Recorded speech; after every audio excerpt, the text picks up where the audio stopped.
Pemirsa, sidak dilakukan Kepala BPOM Republik Indonesia, Profesor Taruna Ikrar ke SPPG Bukit Baru 1 di Jalan Demang Lebar Daun, Palembang.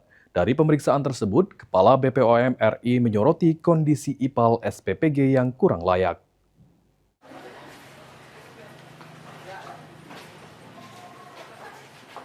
Kepala BPOM Republik Indonesia, Profesor Taruna Ikrar menerangkan, kunjungan ini dilakukan sesuai dengan Peraturan Presiden Nomor 115 untuk pengawasan program MBG, guna menghindari kejadian luar biasa.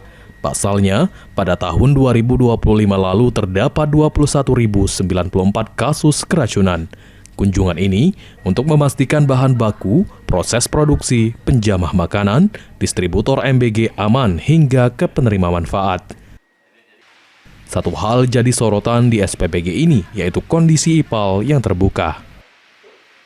Limbah IPAL itu yang perlu ditutup, karena dari situ bisa menjadi salah satu sumber vektor dari serangga-serangga, termasuk diantaranya mungkin lalat dan seterusnya. Itu karena jangan kita menganggap persoalan kecil bisa berdampak besar nantinya. Sementara itu, Asisten 1 Setda Kota Palembang, Ki Agus Sulaiman Amin, mengatakan beberapa hal menjadi sorotan Kepala BPOM RI di SPPG Bukit Baru 1, seperti masalah IPAL yang tidak boleh terbuka karena dikhawatirkan menimbulkan penyakit. Dari Kepala Indonesia ada beberapa koreksi dari beliau. Yang pertama masalah IPAL.